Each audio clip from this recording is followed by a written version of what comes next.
우리가 하는 행동 하나하나가 지금 네. 뭐 허투루 하는 거 아무것도 없는 거 아시죠? 우리가 이제 기능해 부학 얘기를 자꾸 하니까 되게 궁금해 하시는 분들이 많았어요. 어깨 얘기를 자꾸 하는데 어깨 높이, 중요하죠. 쇄골각 그 얘기를 어떻게 보면 우리가 유튜버 최초로 했다고. 그런가요? 그러지 않을까요?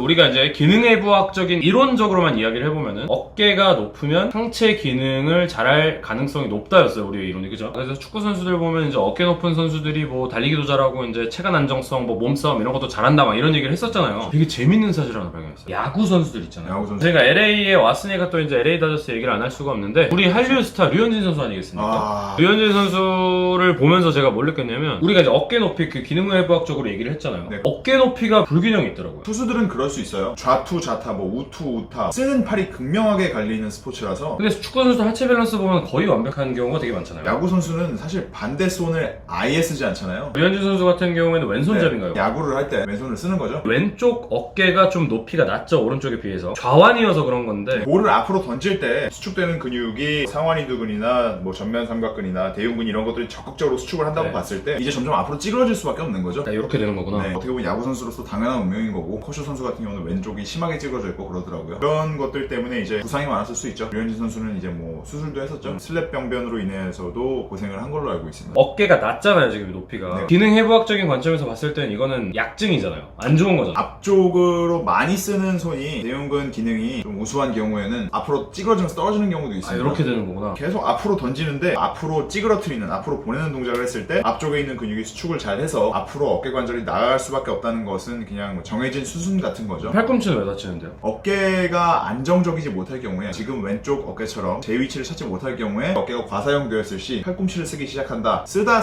혹사돼서 팔꿈치까지 나가는 경우가 대부분이죠. 뒤에서 혹시 못 잡아줘서 그런 것도 있나요? 위쪽 등의 독립적 약증이라고 얘기를 하고 싶은데 어깨 뒷판이 좀 약하다 정도로 이해를 하시면 이해가 좀 쉬울 것 같아요. 견갑 주변부가 약한 선수들은 손목도 약해요. 류현진 선수는 다저스 팀 내에서 투수들끼리 악력 대결을 해봐도 커쇼랑 뷰러를 압도할 정도로 악력이 강한 선수입니다. 제구력이 상당히 좋은 것도 어느 정도 영향을 끼치는 거죠. 공을 꺾이는 만큼 이제 정교한 컨트롤이 가능한 거잖아요. 상대적으로 왼쪽 어깨가 좀 더 높이가 낮을 뿐이지 기본적으로 어깨의 높이는 높은 편이잖아요. 굉장히 높죠. 그렇게 되면 류현진 선수는 이제 투구 폼이라든지 네. 던지는 동작에서 뭔가 기인할 수 있는 요소가 있나요? 사이드 핸드나 혹시 언더핸드를 던지는 선수들은 오버핸드를 던지는 선수들에 비해서 어깨가 좀 낮은 경향이 있기는 합니다. 이게 아래로 하니까 떨어지는구나. 네, 상부 승모근의 기능이라는 것이 어깨를 올려주는, 팔을 들 수 있게 해주는 기능도 포함하고 있기 때문에 그래서 승모는 진짜 중요하다고 계속해서 강조를 하시고 계시. 50견도 그런 거죠. 팔을 위로 올리지 못하게 되는 거니까. 류현진 선수 같은 경우는 상부 승모근이 상당히 일을 잘할 것으로 추정되는 몸 상태를 가지고 있기 때문에 오버핸드로 던지죠. 이게 잘 올라가는 거구나. 류현진 선수는 그리고 2013년경에는 릴리즈 포인트가 지금보다 더 높았어요. 그리고 쓰면 쓸수록 어깨도 낮아지면서 릴리즈 포인트 좀 낮아지는 거네. 그렇다고 볼 수도 있고 아닐 수도 있죠. 그거는 장담할 수 없습니다.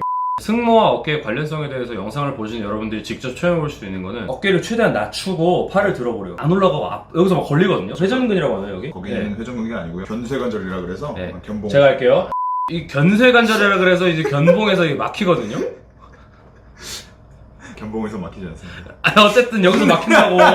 나도 좀 해부학 명칭 쓰면 안 돼요? 수학 명칭은 수학자만 쓰고 경제학 용어는 경제학자만 쓰고. 그래서 영어 알려줘야지 뭐 하고 있는 거야? 여기 이제 이건 shoulder. 한번 해보세요. 어깨를 최대한 내리고 올리려고 그러면 뭔가 잘 안 올라가는데 어깨 높이를 최대한 높여주고 올리면 되게 잘 올라가요. 어깨 올리신 다음에 턱 당겨주고 팔 대면 팔이 잘 올라갑니다. 네. 자유신상도 이러고 있잖아요. 자율신상은 기능이 좋다. 횃불 횃불 지금 200년 넘게 들고 있잖아. 어깨 높이가 높을수록 기능해부학적으로 가장 이상적인 어깨 위치인 건 사실이고 운동적으로도 이제 가장 좋은 기능을 할 수 있는 상태라고. 그러니까 이론적으로만 말하면 그런 건데. 그렇죠. 이론적으로 말하면 그런 거죠. 근데 어쨌든 류현진 선수는 기본적으로 일단 어깨가 높아서 릴리즈 포인트도 높고 자주 쓰다 보니까 이제 이쪽이 어쨌든 상대적으로 왼쪽 어깨가 좌완이기 때문에 그렇죠. 낮아졌다고 정리를 할 수 있을 것 같은데 이거에 대해서 의심을 좀 품었어요. 그래서 다른 선수들 한번 확인을 해봤거든요. 김광현 선수입니다. 어깨 어깨 높이만 보고도 이 선수가 어느 팔로 공을 뿌리는지 우리가 저는- 추측을 할 수 있어요. 그 이유는 너무 명확해요. 우리가 류현진 선수 얘기했던 거랑 똑같은 거예요. 왼쪽 어깨가 상대적으로 더 내려가 있죠. SK 와이번스의 S 쪽에 겨드랑이 아름핏이라고 부르죠. 그쪽에 티셔츠가 많이 찌그러져 있는 걸 보실 수가 약간 있어요. 이거 말려 있는 건가? 앞으로 이제 말리고 떨어지게 되면서 이제 옷에 이런 티가 나게 되는 거죠. 이런 걸로도 볼 수가 있는 거죠. 이런 느낌이네. 지금 딱 봐도 이쪽이 좀 말려 있으니까. 네, 여기가 더 낮기도 하고. 한 선수만 더 보도록 하겠습니다. 이 선수도 지금 보시면은 어깨의 오른쪽 왼쪽 차이만 봤을 때 오른쪽이 훨씬 더 아래로 확실하게 더 극명하게 나와 있어요. 네, 우완투수라는 소리고. 김동현 선수 사이드 핸드 투수죠. 어깨가 좀 많이 떨어져 있어요. 상부승모의 기능이 크게 좋다고 볼 수 없기 때문에 아마 팔을 올리는데 좀 불편감을 느껴서 사이드 핸드라는 이제 유니크한 스타일을 던지는 것이 아닌가. 제가 그러면 역으로 한번 질문 드려볼게요. 옛날에 코치님이 말씀하신 것 중에 승모근 커지는 걸 걱정해서 승모근 운동을 안 하면 오히려 더 커지거나 변화가 없을 것이다 라고 하신 적이 있어요. 승모근이 제 기능을 하면 팔을 올려놓습니다. 오히려 어깨는 플랫해져요. 떨궈놓고 네. 안쪽으로 말아버리면 많이 보일 수밖에 없잖아요. 이게 그래서- 발달이 됐다기보다는 늘어져서 앞으로 봐서 커 보인다라고 보시는 것이 맞습니다. 그러면 이제 이 영상을 보시는 분들 중에서 이제 승모근이 좀 컴플렉스 하시는 분들은 뭘 하시면 되나요? 슈러그. 슈러그. 일단 올리면 됩니다.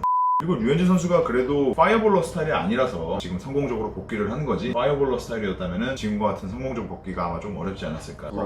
여러분께 드리고 싶은 재미난 꿀팁 같은 거, 우리 손목 아프신 분들이 요새 많대요. 네. 이건 하나의 복합체라고 저한테 말씀을 해주셔서 손목이 아프신 분들이 있어요. 우리 동훈이 형도 손목이 요새 아프기 시작했대요. 편집을 자꾸 많이 하시니까. 마우스 많이 쓰시는 분들은 그럴 수 있죠. 어디 아프느냐에 따라 좀 달라요. 여기가 뭐 새끼손가락 이쪽이 아프면은 TFCC고, 여기는 뭐 두께를 건초염, 이쪽은 이제 터널 증후군인데, 아프신 분들은 당연히 병원에 가셔야겠지만 미리 이거를 예방할 수 있는 운동법이라든지 기능예방적 팁 한번 알려주시죠. 주먹을 쥐어보라고 하면 여성분들 중에 종종 이렇게 주시는 분들이 있습니다. 엄지를 굽히는 힘이 떨어지는 거죠. 엄지 굽힘근이 약하신 경우에는 거의 100% 확률로 악력도 약해집니다. 이거 쥐실 때 이쪽 근육이 당기신다 하시는 분들은 조금 위험군에 들어가 있다고 보셔야 되는 거겠죠. 이쪽과 이쪽에 힘을 주고 꽉 쥐시면은 뒤로 꺾이는 일은 없을 겁니다. 이 주먹 쥐시는 연습 계속 해주신 다음에 손 바닥 쪽 부분에 힘을 꽉 주시고 손목을 살짝 굽혀서 엄지손가락까지 계속 굽히는 연습을 좀 해주시면서 넘어가시면 안 됩니다. 꽉꽉 쥐어주시는 연습하면서 나중에는 이렇게까지 한번 굽혀보세요. 보통 꽉 쥔 상태에서 풀 플렉션을 만들려고 하면 못 만드시는 분들이 대부분이에요. 이런 것들이 이제 손목을 굽히는 근육의 약화라고 볼 수 있는 거거든요. 어깨에서 시작된다고 하셨잖아요. 이쪽 운동을 할 필요는 없는 거예요? 슈러그? 슈러그라는 운동이 왜 중요하냐면, 네. 그러니까 슈러그를 할 때 단순히 으쓱으쓱 하는 게 아니라 앞뒤에 다 힘을 주고 모든 근육을 참여시켜서 팔을 안쪽으로 박듯이 하시면 됩니다. 팔을 저는 뚫으면 이제 어깨를 귀에다 박는다고 생각하면 좋다. 네, 어깨 관절은 둥둥 떠다니는 관절이라고 좀 이해를 하시면 편하고요. 몸에서 멀어지면 멀어질수록 좀 안정성이 떨어지겠죠.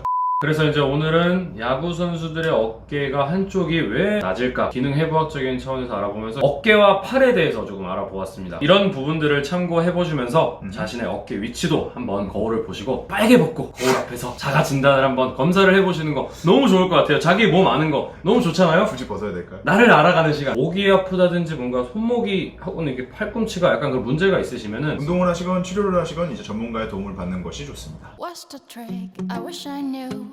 I'm so done with thinking through all the things I could have been. And I know you wanted to. All it takes is that one look you do, and I run right back to you.